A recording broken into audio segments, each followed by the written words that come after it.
ஸ்ரீமதே ராமானுஜாய நமः. ஆழ்வார் எம்பெருமானார் ஜீயர் திருவடிகளே சரணம். யஸ்ய பிரசாத கலயா பதிரः ஸ்ருணோதி பங்கும் பிரதாவதி ஜவேன ச வக்தி மூகः அந்தः பிரபஸ்யதி சுதம் லபதே ச பந்த்யாம் தம் தேவமேவ வரதம் சரணம் கதோஸ்மி. नमः पंकजनाभाय नमः पंकजमालिने नमः पंकजनेत्राय नमस्ते पंकजाग्रये. जन्मैश्वर्यसुतश्रीभिरे धमान मदः पुमान नैवासर्त्यभिधातवे त्वाम् अकिञ्चन गोचरम्. नमो यकिंचन वित्ताय निवृत्त गुणवृत्तये आत्मा रामाय शांताय कैवल्यपतये नमः. नीलाम्बुजश्यामकोमलांगं सीतासमारोपितभामभागं पाणौ महासायकचारुचापं नमामि रामं रघुवंशनाथं. जनकसुता जगजननी जानकी अतिशय प्रिय करुणा निधान की. ताके युगपद कमल नवाऊं जासु कृपा निर्मल मति पाऊं. पुनि मन कर्म वचन रघुनायक चरण कमल बंदौ सब लायक. राजीव नयन धरे धनुषायक भगत विपति भंजन सुखदायक. प्रभनौ पवन कुमार खलवन पावक ज्ञान घन जासु हृदय अकार बसहि राम सर चाप धर. शांताकारं भुजगशयनं पद्मनाभं सुरेशं विश्वाधारं गगनसदृशं मेघवर्णं शुभांगं. लक्ष्मीकान्तं कमलनयनं योगविद्यानगम्यं वन्दे विष्णु भवभयहरं सर्वलोकैकनाथं. वन्दे विष्णु भवभयहरं सर्वलोकैकनाथं. सशङ्खचक्रं सकिरीटकुण्डलं सपीतवस्त्रं सरसीरुहेक्षणं. सहारवक्षस्थलशोभिकौस्तुभं नमामि विष्णुं शिरसा चतुर्भुजम्. वेदविद्ये परे पुंसि जाते दशरथात्मजे वेदः प्राचेतसादासीत् साक्षात् रामायणात्मना. कूजन्तं राम रामेति मधुरं मधुराक्षरम् आरुह्य कविताशाखां वन्दे वाल्मीकिकोकिलम्. दक्षिणे लक्ष्मणो यस्य वामे च जनकात्मजा पुरतो मारुति यस्य तं वन्दे रघुनन्दनम्. पितामहस्यापि पितामहाय प्राचेतसादासीतफलप्रदाय श्रीभाष्यकारोत्तमदेशिकाय श्रीशैलपूर्णाय नमो नमस्तात्. श्रीकाञ्ची सौम्योपयन्त्रयमिराट् कारुण्यसम्पादितः श्रीमद्राविडवेद्यभासविलसत् ज्ञानामृतास्वादनम्. वात्स्य श्रीमदनन्तदेशिककृपा सम्प्राप्य भास्यामृतं वन्दे वादिभयङ्करारिकुरजं हस्त्यद्रिनाथं गुरुम्. श्रीरामः शरणं समस्तजगतां रामं विना का गतिं. रामेण प्रतिहन्यते कलिमलं रामाय कार्यं नमः. रामात्रस्यति कालभीमभुजगो रामस्य सर्वं वशे. पुण्यां भोजविकासाय पापध्वान्तक्षयाय च श्रीमानाविर्भूः. वन्दे रामानुजार्याय नमः परमयोगिने यश्रुतिस्मृतिसूत्राणाम् अन्तःज्वरम् अशेषमत्. श्रीमते रामानुजाय नमः. आழ்வார் எம்பெருமானார் ஜீயர் திருவடிகளே சரணம். நமஸ்காரः सर्वेभ्यः. अपूर्व रामायण के इस भाग में आप सबका स्वागत है। अब तक के पिछले 4 भाग में अपूर्व रामायण के हमने भगवान के सौशील्य गुण का और वीर्य गुण का अनुभव किया है। वेदांत में कहा गया है परस्य शक्ति विविधैव श्रूयते, यानी भगवान की अनंत शक्तियां हैं। जो वेदांत की ज्ञाता हैं वो भगवान की अनंत शक्तियों, भगवान के अनंत कल्याण गुणों का अनुसंधान करते हैं। इसलिए भगवान सर्वथा सगुण है, क्योंकि परस्य शक्ति विविधैव श्रूयते, भगवान की अनंत शक्तियां हैं और इन भगवान सर्वथा सगुण हैं। अगर प्रश्न ये उठता है कि कहीं अगर वेदांत में ऐसा कहा गया कि भगवान निर्गुण है तो उनका क्या अर्थ होता है, जैसा कि हमारे शंकराचार्य जी कहते हैं निर्गुणम निष्कलम शांतम निर्वध्यम निरंजनम एकमेव अद्वितीय ब्रह्म नेह नास्ति किंचन। तो वहाँ पर निर्गुण का अर्थ हुआ प्रकृति के 3 गुणों से दूर रहना, प्रकृति के 3 गुणों से अतीत, सीमातीत रहना। जैसा कि हमारे रामानुजाचार्य स्वामी जी कहते हैं अखिल हेय प्रत्यनिक कल्याणैक तान श्वेतर समस्त वस्तु विलक्षण अनंत ज्ञानानंदैक स्वरूप। अखिल हेय प्रत्यनिक, यानी जितने भी हेय हैं, दुर्गुण हैं, वो भगवान को स्पर्श तक नहीं कर पाते हैं, क्योंकि भगवान अखिल हेय प्रत्यनिक हैं। और साथ ही कल्याणैक तान, और अनंत कल्याण गुणों के भगवान सागर हैं।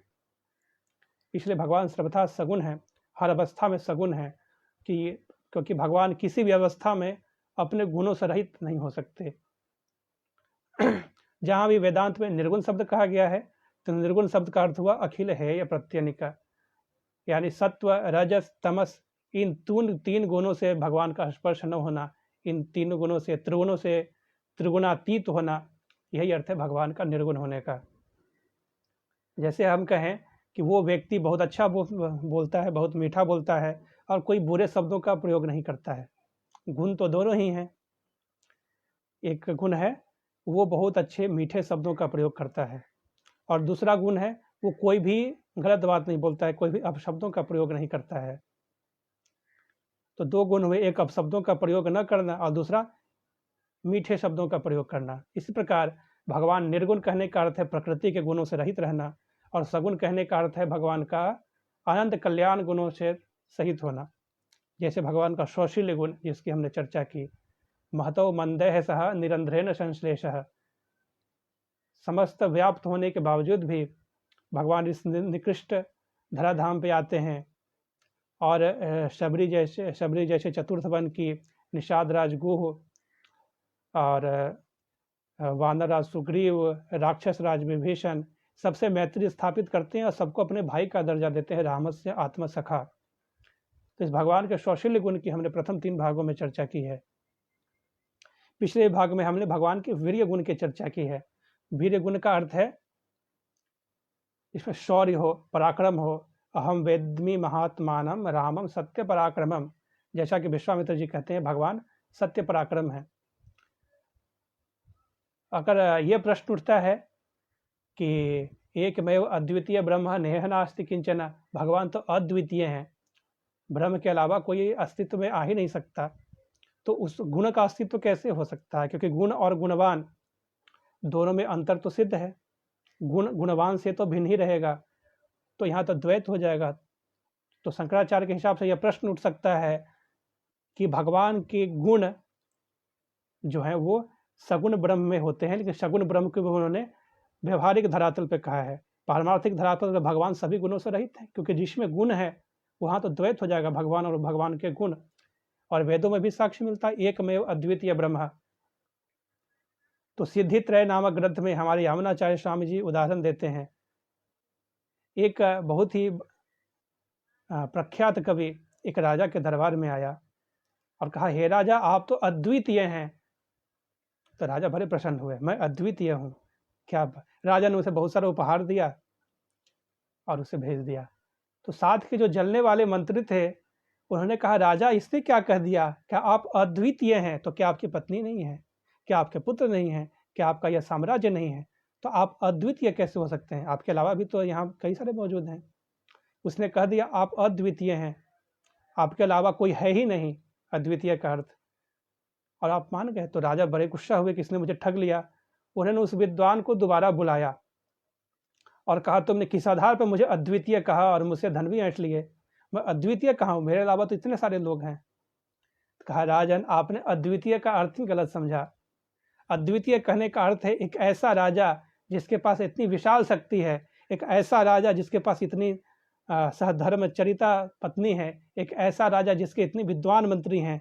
इस राजा के जैसा कोई राजा नहीं है, ये कहने का अर्थ अद्वितीय। इस राजा के में जो गुण विद्यमान है, ऐसा गुणवान राजा और कहीं नहीं है, अद्वितीय। ऐसा राजा कहीं और नहीं मिलेगा। There is none second to this king.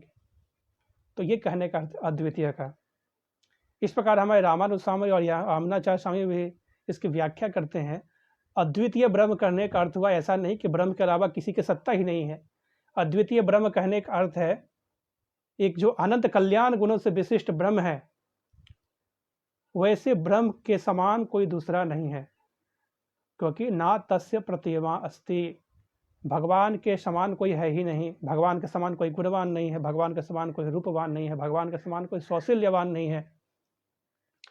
और इस प्रकार जब वाल्मीकि ऋषि प्रश्न पूछते हैं नारद महर्षि से, तो उन्होंने 16 गुणों से प्रश्न पूछे। वह सांप्रदम लोक के गुणवान, सौशील्य गुण किस में विराजमान है, वीर्यवान, वीर्य गुण किस में विराजमान है। और इन सब की 16 प्रश्नों का उत्तर देते हुए भगवान के जो 16 गुण हैं, तो नारद ऋषि कहते हैं ये 16 गुण एकमात्र ब्रह्म में व्याप्त हैं। और वो जो वेद वेद्य ब्रह्म है वही श्री राम के रूप में अवतार लेके आए हैं। और मैं तुम्हें श्री राम का चरित्र सुनाऊंगा।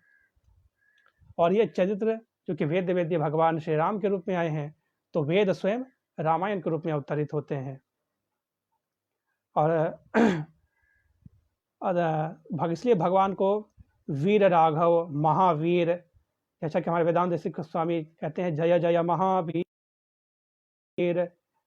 तो इसलिए भगवान के वीर गुणों की चर्चा करते हुए हमने पिछले भाग में भगवान के कई सारी कथाएं सुनाई जिसमें भगवान के वीर गुण का प्रकाश होता है। कल की कथा को हम आगे ले जाते हैं। शूर्पणखा नाम की राक्षसी है, यानी कि जिसके नख सूप के आकार के हों। ऐसे नख केवल राक्षसों के ही होते हैं, इसलिए सूप के आकार का नख होने के कारण उसे कहा गया शूर्पणखा। तो शूर्पणखा भगवान के पास आती है, भगवान से अपना प्रणय निवेदन करती है और कहती है मैं सीता और लक्ष्मण को तो ऐसे ही खा जाऊंगी। फिर भगवान कहते हैं कि महालक्ष्मी के पुरस्कार के बिना तो कोई मुझे प्राप्त कर ही नहीं सकता, क्योंकि जब तक महालक्ष्मी पुरस्कार नहीं करती है कि आप इसे अपनाइए तो भगवान तभी स्वीकार करते हैं। तो ये तो कह रहे कि मैं पुरस्कार नहीं कोई खा जाऊंगी। तो भगवान ने कहा कि तुम लक्ष्मण के पास जाओगे, लक्ष्मण है जीवाचार्य। तो उन्होंने गुरु के पास भेजा कि गुरु के पास जाएगी तो कुछ मति होगी, लेकिन गुरु के पास जाने का भी तो ढंग है। तद्विधि प्रणिपातेन परिप्रश्नेन सेवया। लेकिन शूर्पणखा गुरु के पास भी जाती है तो कहती आप हमें प्रणय निवेदन स्वीकार कीजिए मेरा, आप मुझे अपनी पत्नी बनाइए, मैं आपके पति बनना, आप मेरे पति बन जाइए। तो वहाँ कहते हैं कि एक मैं तो दास हूँ, दास के साथ रहने में तुम्हें कैसा सुख होगा, इसलिए तुम वापस राम के पास ही जाओ। तो क्रोधित कहती है कि मैं तो इस सीता को खा ही जाऊंगी आज। तो वहाँ पर भगवान आज्ञा देते हैं इमाम विरूपाम सतीमती मत्ता महोदरीम राक्षसीम प्रसव्याग्रह विरूपयतुम अर्हसि। हे लक्ष्मण इसे विरूप कर दो। और लक्ष्मण जी यह सुनते ही इत्युक्तो लक्ष्मणस्तस्याः क्रुद्धो रामस्य पश्यतः उद्धृत्य खड्गम चिच्छेद कर्णनासे महाबलः। इसलिए भगवान लक्ष्मण जी ने उसके नाक अपने तलवार उठा के काट दिया और वो ऐसे चिल्लाते हुए सीधा अपने भाई खर और दूषण के पास आती है। रावण का जो विशाल साम्राज्य था, तो दंडकारण्य में जो उसका प्रतिनिधित्व करने वाला था, वहाँ पे था खर और दूषण और उसकी विशाल सेना। वही शूर्पणखा भी विचरण करती रहती थी। खर और दूषण रावण के समान ही बलवान था। और इससे भगवान स्वयं बिना लक्ष्मण के स्वयं अकेले इसकी 14,000 की सेना को धराशायी करते हैं। यहाँ भगवान का वीर्य गुण जो है, यानी भगवान के समान कोई है नहीं, वो वीर्य गुण प्रकट होता है। क्योंकि भगवान वेद कहते हैं तैत्तरीय उपनिषद में, और बृहदारण्यक के भी ऐसी ही श्रुति है भीषा अस्माद वातः पवते भीषादेति सूर्यः भीषा अस्माद अग्निश्चंद्रश्च मृत्यु धावति पंचमयति। यानी उस परमात्मा के भय से पवन बहती है। भीषा अस्माद वातः पवते, उस परमात्मा के भय से वायु बहती है। भीषादेति सूर्यः, उस परमात्मा के भय से ही सूर्य प्रकाश देता है। भीषा अस्माद अग्नि, और इस परमात्मा के भय से ही अग्नि कार्य करती है। इंद्रश्च, इंद्रादि देवता उस परमात्मा के भय से कार्य करते हैं। और मृत्यु धावति पंचम, और मृत्यु भी उस परमात्मा के अधीन है। इतने कल्याण गुणों की चर्चा की है, यानी उस परमात्मा के भय से ही सारे कार्य होते हैं। तो वो कितना बलवान होगा, वो और उनके समान बलवान कोई है नहीं, क्योंकि न तस्य प्रतिभा अस्ति। तो उस भगवान के वीर्य गुण की हम यहाँ चर्चा कर रहे हैं। तो शूर्पणखा अपने भाई के पास जाते हुए कहा गया है, कामातुरा नाम न भयम न लज्जा। जो कामातुर पुरुष या स्त्री है उसे न भय होता है न लज्जा होता है, उसे बस अपना काम सूझता है। तो कामातुर होकर शूर्पणखा गई, उसका नाक कान कट गए, अपने भाइयों के पास आती है और फिर यहाँ श्री रामचंद्र का वर्णन करती है, किसने तुम्हारे नाक कान काटे? तो कहती है, तरुणौ रूप संपन्नो सुकुमारो महाबलो पुंडरीक विशालाक्षौ चीर कृष्ण जिनांबरौ फल फल मूलाशनौ दान्तौ तापसौ ब्रह्मचारिणौ पुत्रौ दशरथस्याम भ्रातरौ राम लक्ष्मणौ। यानी कि वहाँ चूंकि वो क्रोध में है, भगवान से जलन में है, फिर भी भगवान की प्रशंसा ही कर रही है। या गोविंद राज स्वामी अपने इसके व्याख्या में कहते हैं कि जो भी भगवान को एक बार देख लेता है, भगवान के या तो वो अनुकूल हो या फिर भगवान के प्रतिकूल हो, यदि वो भगवान की निंदा भी कर रहा होता है तो वास्तव में भगवान की प्रशंसा ही कर रहा होता है कि भगवान की निंदा क्या करेगा। उस निंदा में भी भगवान के शिशुपाल ने भी जो 100 गालियाँ दी, उसे भी हमारे आचार्य ऐसे व्याख्या करते हैं कि 100 गालियाँ क्या थी, उसमें तो भगवान के 100 गुण ही प्रकट होते हैं। तो कहती है, तरुण रूप संपन्न हो, ये बिल्कुल यौवन है, रूप से संपन्न है, सुकुमार है और महाबल महावीर हैं।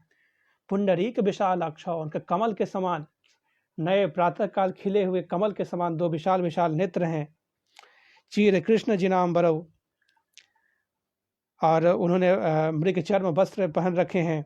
फल मूलाशनौ दान्तौ तापसौ ब्रह्मचारिणौ, और खाते क्या हैं? फल और मूल, कंद मूल फल खाते हैं और तपस्वी हैं, ब्रह्मचारिणौ, और वो दशरथ के पुत्र हैं और राम और लक्ष्मण उनका नाम है। तो खरदूषण यहाँ से 14 राक्षसों को भेजता है कि जाकर राम की हत्या करके आ जाओ। वो 14 राक्षस क्या टिकेंगे भगवान के सामने? भगवान ने अपने एक बाण से वो 14 राक्षसों का संहार कर दिया।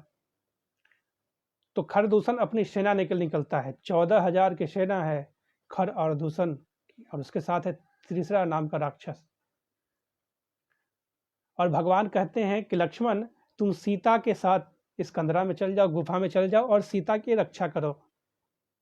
लक्ष्मण कहते हैं, मैं तो आपके पास जाऊंगा। तुम, लेकिन नहीं लक्ष्मण, मेरी आज्ञा है कि तुम सीता के साथ इस गुफा में चले जाओ।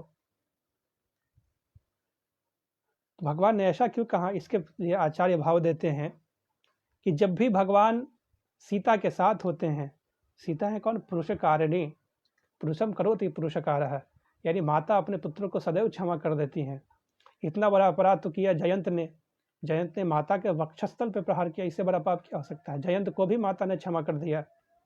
तो क्षमा गुण की जब चर्चा आएगी तो इस कथा की भी चर्चा करेंगे। तो माता ने तो सब कुछ क्षमा कर दिया। और पूरे रामायण में जब भी सीता राम के साथ होती हैं तो भगवान राम ने कभी किसी राक्षस का संहार नहीं किया है। तो यहाँ कहे कि इन्हें तो खरदूषण का करना तो पड़ेगा संहार, तभी तो रावण के पास संदेश जाएगा। तो इन्होंने अपने सीता जी को कहा कि सीता को लेकर लक्ष्मण तुम गुफा में रहो। ये सूता से दूर हैं तो राक्षसों की हत्या करते हैं। लेकिन यहाँ 14,000 की विशाल सेना है, सभी एक से एक मायावी, खर और दूसरा रावण के समान बलवान। और सारे ऋषि मुनि चिंता व्यक्त करते हैं। ऋषि मुनि कहते हैं कि ये सब अपनी अपनी इतनी विशाल सेना के साथ रथ पे बैठे हैं और हमारे राम 14 सहस्त्रानि रक्षाम भीम कर्मणाम। 14 सहस्त्रानि, 14,000 की सेना है। एकश्च राम धर्मात्मा, एक वो राक्षस हैं जो धर्म विरुद्ध आचरण करेंगे। राम धर्मात्मा, एक वो राक्षस हैं जो किसी भी नियम का पालन नहीं करेंगे। और दूसरे तरफ यह है भगवान क्या है? धर्मात्मा, भगवान एक भी धर्म विरुद्ध आचरण नहीं करेंगे। तो ऐसा युद्ध कैसे होगा? 14,000 के विशाल सेना, सभी एक से एक बलवान, रावण के ही समान बलवान, खर दूषण, और दूसरा भगवान है धर्मात्मा, धर्म विरुद्ध एक भी आचरण नहीं करेंगे युद्ध में। एक वो है धर्म से हीन, हर वो आचरण करेंगे जो धर्म के विरुद्ध हो, किसी प्रकार युद्ध को जीतने के लिए माया, कल, बल, छल करेंगे। तो सारे ऋषि चिंता करते हैं, एकश्च राम धर्मात्मा कथम युद्धम भविष्यति, ये युद्ध कैसे होगा? वो रथ पे आरूढ़ हैं, भगवान पैदल हैं, भगवान बिना रथ के हैं, तो युद्ध कैसे होगा? और सुपर्णखा कहती है, तरुणी रूप संपन्ना सर्वाभरण भूषिता, दृष्टा तत्र मया नारी तयोः मध्ये सुमध्यमा। सीता के वर्णन करती है और सीता की भी प्रशंसा में ही शब्द कहती है। और फिर कहती है कि सफेनम पातमिच्छामि रुद्रम रणमूर्धनि, यानी मैं उन दोनों भाइयों के, राम और लक्ष्मण का लहू पीना चाहती हूँ। फेन सहित दोनों भाइयों का छाती से जो लहू निकलेगा, मैं उस लहू को पीना चाहती हूँ। खरदूषण ने कहा, बहन तुम्हारी इच्छा अवश्य पूरूंगा, राम और लक्ष्मण के छाती का फेन भरा लहू तुम्हें ला कर दूंगा। और इस प्रकार खरदूषण और त्रिशरा चले हैं भगवान से युद्ध करने के लिए। तो भगवान सीता को लक्ष्मण के साथ गुफा में भेजते हैं और स्वयं आ जाते हैं। और भगवान ने 14,000 की सेना का युद्ध देखते देखते ही विनाश कर दिया। सबसे पहले दूसर की हत्या की, फिर उसके बाद फिर तीसरा की हत्या की, और फिर स्वयं खर आया, खर नामक राक्षस, भगवान ने उसकी भी रक्षा की। दृष्ट्वा तं पतितं भूमौ दूषणं निहतं रणे, साधु साध्विति काकुत्सं सर्वभूतान्य पूजनम। यानी जब दूषण मारा गया खर का सेनापति, तो सारे साधु बड़े प्रसन्न हुए, जितने ऋषि मुनि देवता वहां पर एकत्र थे, साधु साधु कहने लगे। पहले तो बड़े भयभीत थे, एकश्च राम धर्मात्मा कथम युद्धम भविष्यति। और जब दूषण की हत्या कर दी भगवान ने 14,000 की सेना के साथ, तब फिर वो बड़े प्रसन्न हुए। और फिर 14 सहस्राणि रक्षसाम भीम कर्मणाम हत्यानेकेन रामेण मनुष्येन पदातिना। और फिर भगवान ने एकेन रामेण, एक राम ने उस 14,000 की सेना का संहार कर दिया। और अब केवल तीसरा और खर बचे थे। तीसरा ने कहा कि महाराज खर आप मुझे दान दीजिए। तीसरा आता है तो भगवान ने तीसरा का भी वध कर दिया। अब स्वयं खर, जो रावण के समान ही बलवान था, खर स्वयं आता है, तो भगवान ने अपने बाणों से उसका रथ काट तोड़ दिया, उसके सारथी की हत्या कर दी, उसका धनुष तोड़ दिया। तो फिर गदा लेकर खर युद्ध करने आता है, भगवान ने उसके गदा को भी काट दिया। तो फिर भगवान कहते हैं कि खर, तुमने प्रतिज्ञा की थी कि मेरी छाती के फन भरे लेहू से तुम अपने बहन को प्यास बुझाओगे। तो अब ये देखो, ये पृथ्वी माता जिसे तुमने भारी वज्रों से कुचला है, ये पृथ्वी माता जिसके कई सुपुत्रों को तुमने खाया है, जो तुमने आतंक फैलाया है इस दंडकारण्य में, जो ऋषियों के यज्ञों को विध्वंस करके जो कोमल ऋषियों की तुमने हत्या की है, अब ये पृथ्वी माता तुम्हारे फेन सहित लहू का पान करेंगे। और इतना कहकर भगवान ने अग्निबाण का अनुसंधान किया, और अग्निबाण वो चलाते हैं खर के ऊपर, और खर वहीं धराशायी हो जाता है। और खर के फेन भरे लहू का माता धरती, माता भूमि, धरा, उसे खून भरे लहू का पान करती हैं। अद्यते भिन्न कंठस्य फेन बुद्बुद भूषितम विदारितस्य मद्बाणः मही पास्यति शोणितम। और उसमें से एक अकंपन नाम का राक्षस था। तो भगवान ने 14,000 के सेना का संहार कर दिया, तो अकंपन ने क्या किया, एक स्त्री का भेष बना लिया। और यहाँ आता है एकश्च राम धर्मात्मा, भगवान तो धर्मात्मा है, धर्म विरुद्ध युद्ध में भी एक भी आचरण नहीं करेंगे। तो भगवान कहा स्त्री पे क्या सहस्त्र उठाएं, कि जाओ तुम्हें क्षमा कर दिया। तो अकंपन स्त्री का भेष बता के तो बच गया। कि हाँ, गोविंद राज स्वामी कहते हैं, कथनचंद यदि स्त्री वेश धारणेति भावः, स्त्री वेश धारण करके वो बच गया। और वहां से वो जाता है रावण के पास। अब उसका नाम है अकंपन। अकंपन का अर्थ है जिसमें कोई कंपन ना हो, तो कभी थरथराए ना। लेकिन अकंपन बुरी तरह से कंपन कर रहा है, और कंपन करते हुए रावण के पास जाता है। और फिर रावण को उसने सारी बात सुनाई कि ऐसा ऐसा जनस्थान में हुआ है, दंडकारण्य में ऐसी घटना हुई है। और सूर्पनखा फिर आकर सारा वृतांत सुनाती है और सीता जी की सुंदरता का वर्णन करती है। बाकी चीज़ों से तो रावण को कुछ नहीं हुआ था, लेकिन सीता की सुंदरता को सुनते हैं वो बिल्कुल उठ खड़ा हुआ कि मैं उसका अपहरण करूँगा। अब यहाँ जो आप देखिए कि सूर्पनखा ने सिर्फ राम से प्रेम किया, उसकी बुरी गति हुई, और रावण ने सिर्फ सीता से प्रेम किया, राम से द्रोह किया, तो रावण की भी बुरी गति हुई। इस प्रकार जो विभीषण थे, हनुमान थे, इन और यहाँ तक कि मारीच आदि जो असुर थे, इन सब ने सीता राम से स्नेह किया। यानी केवल सीता से या केवल राम से प्रेम करना कितना भयावह हो सकता है। इसलिए हमारे वैष्णव संप्रदाय में श्री विशिष्ट नारायण की सेवा की जाती है, सीता सहित राम की पूजा की जाती है। और हम जब भी कहते हैं तो केवल ये नहीं कहते नारायण नारायण, हम कहते हैं श्रीमन नारायण, यानी श्री विशिष्ट नारायण, क्योंकि माता के पुरस्कार के बिना भगवान को भी अपना नहीं सकते। और केवल लक्ष्मी की पूजा करना भी संप्रदाय सिद्ध नहीं है, क्योंकि केवल लक्ष्मी की पूजा हमेशा नारायण के साथ होती है। क्योंकि केवल सीता की पूजा करेंगे तो फिर वहाँ भी विध्वंस होगा। जैसे रावण ने राम से द्रोह किया और केवल सीता से प्रेम किया। अगर उसने सीताराम से प्रेम किया होता तो उसके प्राण बच गए होते, भगवान ने उसके शरणागति स्वीकार की होती। और अकंपन कहता है राम विग्रहवान धर्म साधु सत्य पराक्रम। यहाँ मारीच कहता है कि राम सत्य पराक्रम है। मारीच के पास जाता है रावण, कहता है तुम जाकर माया मृग का भेष बनाओ और मैं यहाँ सीता का अपहरण करूंगा। रावण जैसा महावीर भी छल कपट से सीता को हरण करने जाता है। भगवान राम के पास स्वयं जाने उसका साहस नहीं होता है। क्यों? क्योंकि खर दूषण मौसम बलवंता आते ही को मार सके बलवंता। खर और दूषण तो मेरे समान बलवान थे, उसे कौन मार सकता है? क्या भगवान स्वयं आकर उसे मारे हैं? तो उसकी हिम्मत नहीं होती मैं स्वयं जाकर राम से युद्ध करूं और सीता का अपहरण करके ले आऊं। तो चोरी छिपे जाता है और गीदड़ की तरह। और बिनु फरबान राम ते ही मारा, सतयोजन जा सागर पारा। ये मारीच का हाल है। भगवान ने उसे विश्वामित्र के यज्ञ की रक्षा करते हुए बिना फर का बाण मारा था और वो सतयोजन गृहीत धनु संरामम पास हस्त्यमिवांतकम। यानी मुझे वृक्ष वृक्ष में हर एक वस्तु में राम ही दिखाई देते, मृगचर्म पहने हुए और हाथ में धनुष बांध लिए हुए। इसकी ये दशा होती है। और कहते हैं भगवान को कोई किसी भी रूप में स्मरण करे, चाहे वो प्रेम पूर्वक स्मरण करे या फिर भगवान का इस भाव से स्मरण करके मैं तो उनका शत्रु हूँ, किसी भी भाव में भगवान का स्मरण करे तो उसका कल्याण ही होता है। मारीच का स्मरण भय से हो रहा है, भय से उसने भगवान राम का स्मरण किया, उसे जहाँ भी देखता है वह भगवान राम ही दिखाई देते हैं।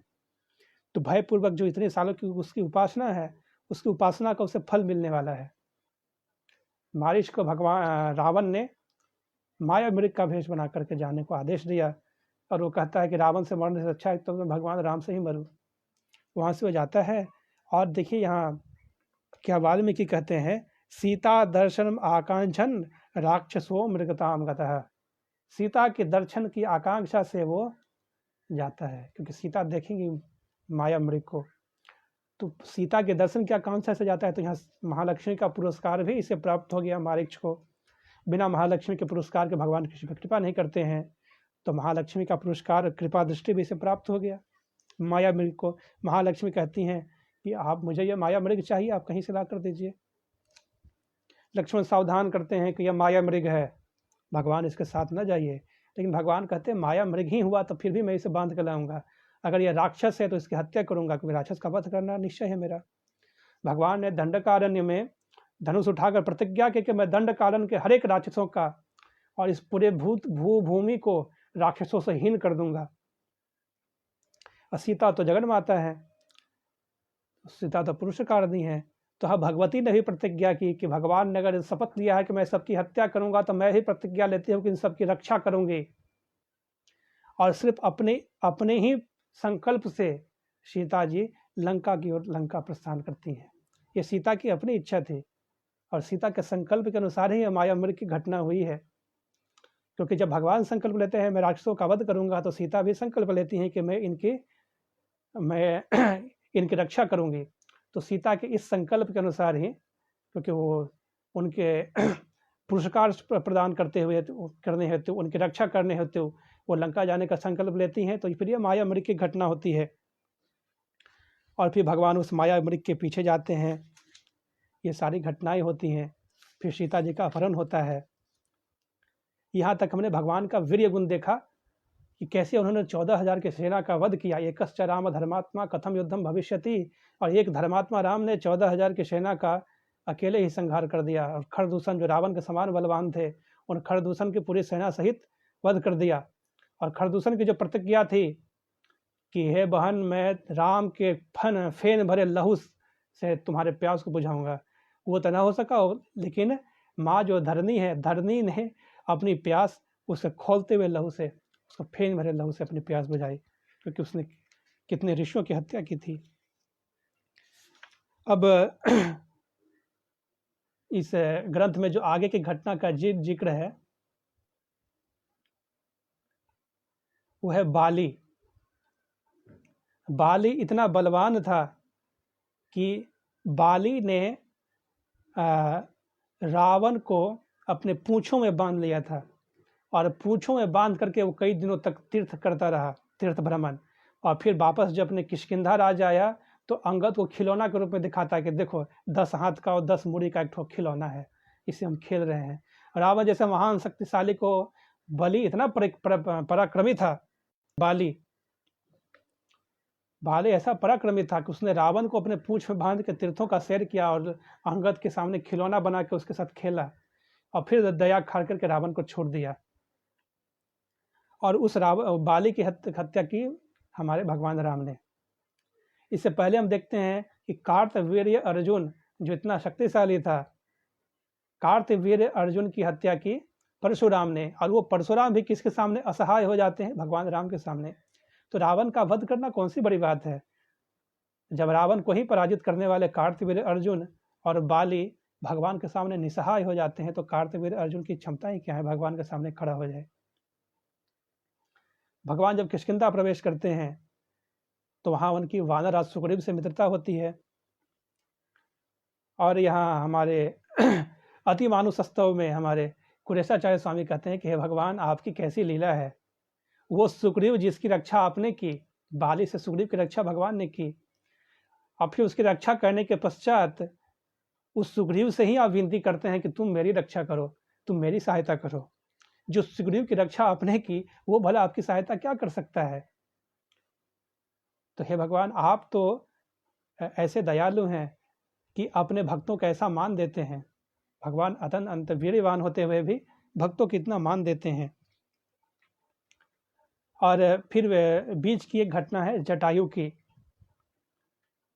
कि जटायु यद्यपि अपने वृद्धावस्था में थे, फिर भी जब सीता का अपहरण कि उन्होंने सुनी, सीता की चीख सुनते हुए उसे रावण की ओर दौड़ते हैं और अपनी चोंच से, और कितना क्रद पुकार है, सीते पुत्री हतहि भागा करहु जातुधान कर नासा।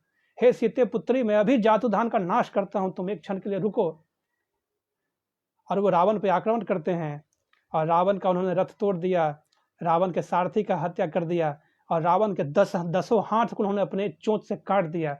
लेकिन रावण चूंकि वरदान प्राप्त था, उसका 10 हाथ फिर से वो गए।